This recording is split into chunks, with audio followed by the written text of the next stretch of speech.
లింగమనేని రమేష్ వ్యాపారవేత్త, real estate రంగం, తర్వాత ఇంకా ఇతర వ్యాపారాలు ఉన్న లింగమనేని రమేష్ జనసేన పార్టీ తరఫున మొదటి రాజ్యసభ సభ్యుడు కాబోతున్నారు. ఈ విషయమే చాలా రోజులుగా ఊహాగానాలు ఉన్నప్పటికీ ఈరోజు ఆ పార్టీ అధినేత ఉప ముఖ్యమంత్రి పవన్ కళ్యాణ్ అధికారికంగా ప్రకటించారు. ఆయన ఆదేశాలతో ఆ పార్టీ ప్రకటించింది. ఆ ప్రకటన కూడా మామూలు సాదాసీదాగా కాదు. లింగమనేని రమేష్ పవన్ కళ్యాణ్తో నిరంతరంగా కొనసాగిన తీరు, ఆయన అందించినటువంటి సేవలు, సహాయం 2019కి ముందు, తర్వాత తెలుగుదేశం, వైసీపీ కూడా దాడులు చేస్తున్న సమయంలో కూడా గట్టిగా నిలబడ్డాడు. ఇలాంటి అనేక కారణాల వల్ల లింగమనేని రమేష్ను ఎంపిక చేసినట్టుగా ఆ ప్రకటన చెప్తోంది. అంటే ఖచ్చితంగా ఆ ప్రకటన మీద బయటేమో కానీ ముందు తమ పార్టీలోనే కొన్ని ప్రతిస్పందనలు లేదా కొన్ని విమర్శలు వస్తాయి కాబట్టి వాటికి సమాధానం కూడా ప్రకటనతో పాటే ఉండాలని చెప్పి జనసేనాని భావించినట్టు కనిపిస్తుంది. నిజం చెప్పాలంటే రాజమండ్రి సమావేశంతో మొదలుపెట్టి అమరావతిలో పొట్టి శ్రీరాములు సభ వరకు ప్రతి సందర్భంలో పవన్ కళ్యాణ్ కులాల వారీగా ఉండకూడదు, కులాలన్నీ కలిసి ఉండాలి, ఇవన్నీ పదే పదే చెప్తున్నప్పుడే జనసేన దానికి ఉన్నటువంటి మొదటి నుంచి ఉన్న పేరు లేకపోతే ఆ నేపథ్యం నుంచి ఆ గీతలుగా ఆయన దాటేస్తున్నారు అనే అభిప్రాయం బలంగా ఉంది. రాజమండ్రి సమావేశంలోనేమో నాదెండ్ల మనోహర్ ఉంటారు, ఎవరికి నచ్చినా నచ్చకపోయినా అని చాలా బలంగా చెప్పారు. అదే సమయంలో ఈ కులాలు వీటి గురించి చాలా ఎక్కువ, అంటే అసలు ఆంధ్రప్రదేశ్ అంటేనే కులాలు అయిపోయింది అన్నట్టు మాట్లాడారు. అన్నారు అంటే అర్థం వచ్చేట్టు నేను దాన్ని ఆ రోజు కూడా సరికాదని చెప్పాను. ఇప్పుడు దీని అంతటి పరమార్థం ఏంటంటే కొంతమంది బాగా బుద్ధిశాలులైన వాళ్ళు, గ్రహించగలిగిన వాళ్ళు ఆ రోజే రాశారు. ఇవన్నీ ఎందుకు చెప్పారంటే ఆ రోజు చెప్పారు, ఇవన్నీ ఎందుకు పవన్ కళ్యాణ్ ప్రస్తావిస్తున్నారంటే ఆయన రాజ్యసభ టికెట్ లింగమనేని రమేష్కి ఇవ్వబోతున్నారు.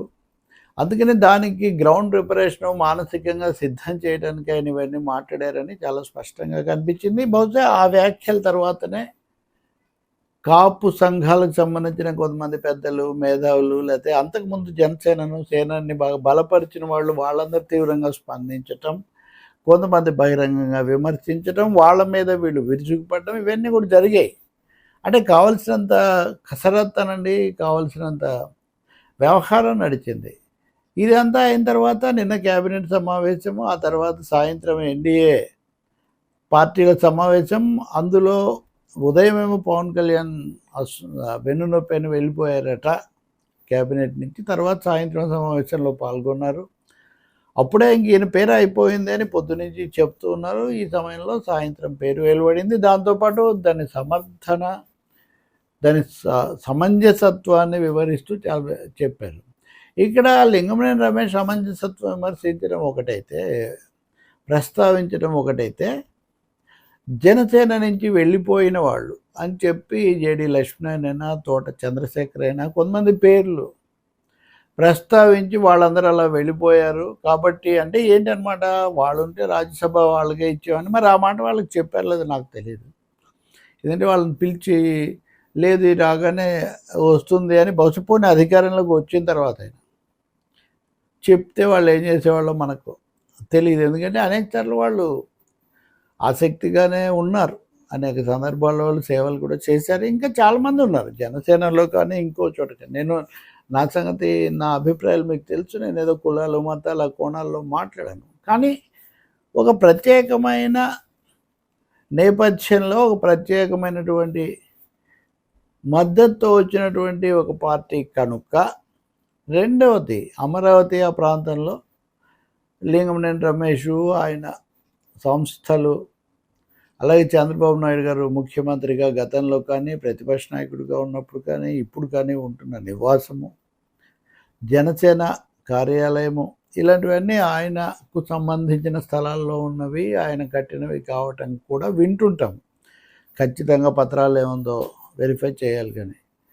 కాబట్టి చాలా దగ్గరగా ఉంటాం కదా. ఇంకా నాకు వ్యక్తిగతంగా, ఆయన కాకపోయినా వ్యక్తిగతంగా నాకు తెలుసు, వివిధ ఎన్నికల సందర్భంలో ఏ విధంగా అయినా జనసేన తరఫున మద్దతుగా నిలబడుతూ వచ్చారని. కాబట్టి ఆయనకు ఇవ్వడం ఒకటి.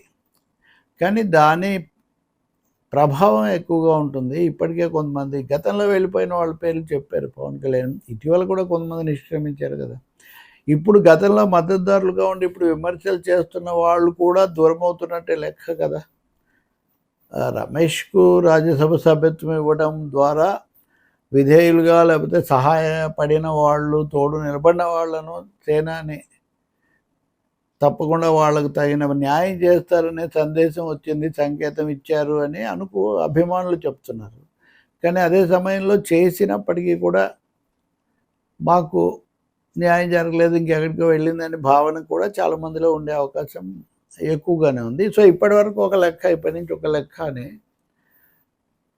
జనసేన పార్టీలో నిర్ణయాలు ఇలా జరుగుతాయి అనే ఒక అభిప్రాయం అయితే రావడానికి ఇక్కడ అవకాశం ఉంటుంది. కనీసం కొంతమంది బయట నుంచి విమర్శల వలన అది జరుగుతుంది. స్థానిక సంస్థల ఎన్నికల్లో సిద్ధం చేయండి, అలాగే డీలిమిటేషన్లో సీట్లు పెరిగితే చేయండి అని కూడా పవన్ చెప్తున్నారు. కానీ వాటి మీద కూడా తీరా సమయం వచ్చేసరికి ఏం జరుగుతుంది? ఆయన ఇదివరకు కూడా అన్నారు 2019లోనూ ఇంకో కొన్నిసార్లు నేను ఆర్థిక శక్తి లేని వాళ్ళకి టికెట్లు ఇవ్వడం వల్ల నష్టం జరిగిందని ఆయన చెప్తూ వచ్చారని చాలామంది అన్నారు. అప్పుడు పవన్ వేరు, ఇప్పుడు పవన్ వేరు. శక్తి సామర్థ్యాలు వనరులు లేని వాళ్ళకి ఇస్తే ఉపయోగం ఉందని ఆయన ఆ మాట సూటిగానే చెప్తూ వచ్చారు. ఇదే విమర్శ లేదా ఇదే అభిప్రాయం చంద్రబాబు నాయుడు మీద కూడా ఉంది. ఆయన కనీసం రాజ్యసభ స్థానాల వరకు తనకు అత్యంత నమ్మకస్తులు, అలాగే ఆర్థిక వనరులు కలిగిన వాళ్ళకే ఇస్తారు అన్న అభిప్రాయం గతంలో బలంగా ఉంది. దానివల్ల దూరమైన వాళ్ళు ఆ పార్టీలో కూడా ఉన్నారు. ఇప్పుడు మోరార్లెస్ జనసేనని కూడా తెలుగుదేశం ఫార్ములానే, చంద్రబాబు నాయుడు ఫార్ములానే రాజ్యసభ విషయంలో అనుసరించారు. ఇది మొదటిది కాబట్టి. తెలుగుదేశం విషయానికి వచ్చేసరికి చాలాసార్లు పరిపాలన, ప్రభుత్వాన్ని నడపడం విస్తారమైన యంత్రాంగం ఉంది. జనసేన ఏమో ఇప్పుడే గట్టిగా మొదటి అడుగులు వేస్తున్న పార్టీ. మరి దీని ప్రభావం ఎలా ఉంటుంది, దీని మీద ప్రతిస్పందనలు ఎలా ఉంటాయి అనేది ఒకటైతే, విజయం అయితే గ్యారంటీ కదా. కాబట్టి వాళ్ళకి సంఖ్యాబలం ఉంది. కీలక నిర్ణయాలు తీసుకోవాల్సి వచ్చినప్పుడు పవన్ కళ్యాణ్ తప్పకుండా తను అనుకున్నది చేస్తారు. కొంతమంది ఏమనుకుంటారు అనేది ఆయన ఖతరు చెయ్యరు అన్నది కూడా ఈ నిర్ణయంతో స్పష్టమవుతుంది. దాన్ని వేగంగా తెలుగుదేశం కంటే ముందే ఈ పేరు ప్రకటించడం ద్వారా దీంట్లో 2 అంశాలు ఉన్నాయి. ఒకటి, ఊహాగానాలు లేకపోతే విమర్శ వీటి మీద ఇవి లేకుండా చేయటం, సూటిగా ఒకసారి ప్రకటించేయటం. రెండవది, తెలుగుదేశం అభ్యర్థుల నియామకం సందర్భంలో కూడా వాళ్ళు కూడా ఈ అంశాన్ని పరిగణనలోకి తీసుకొని తమ అభ్యర్థులను నిర్ణయించే ఒక అవకాశం ఉంటుంది. ఎందుకంటే కూటమి తరఫున ఒకటే కాబట్టి మేము ఇలా చేసాము, సామాజిక న్యాయం చేసామని చెప్పడానికి. ఈ మధ్యలో బీజేపీకి అయితే ఇవ్వలేదు. బీజేపీ అన్నామలైకి ఇస్తారని చెప్పారు, మనం విన్నాం కదా. కానీ అన్నామలై బీజేపీ నుంచే బయటికి వెళ్ళిపోయారు. మేము రాజ్యసభ ఇస్తామని అమిత్ షా ఢిల్లీకి పిలిపించి చెప్పినా కానీ అన్నామలై సంతృప్తి చెందలేదు. బీజేపీకి అవకాశం లేదు ఇక్కడ, అనవసరం అని వెళ్ళారని. ఆయన వెళ్ళి ఇంకా తీవ్రమైన హిందుత్వ చేస్తారా లేకపోతే మామూలు చేస్తారా మనకు తెలియదు. బహుశా చేసే అవకాశం చాలా ఎక్కువగా ఉంటుంది. కానీ అన్నామలై ఉంటే బహుశా అన్నామలైకి టికెట్ ఇచ్చేవాళ్ళేమో. అన్నామలై పార్టీ నుంచి వెళ్ళిపోయారు కాబట్టి ఆ అవసరం కూడా తప్పింది. 3 తెలుగుదేశానికి వస్తున్నాయి. ఇప్పుడు బహుశా లింగమనేని రమేష్ ది పార్టీలో, జనసేనలో మరొక కీలకమైన బలమైన నాయకుడిగా ముందుకు వచ్చే అవకాశం ఉంటుంది. ఆయన రాజకీయ శక్తి ఎంత చూపిస్తారు లేదన్నది ఆయనకు, పవన్ కళ్యాణ్కు మధ్యలో ఉన్న అవగాహన మీద ఆధారపడి ఉంటుంది.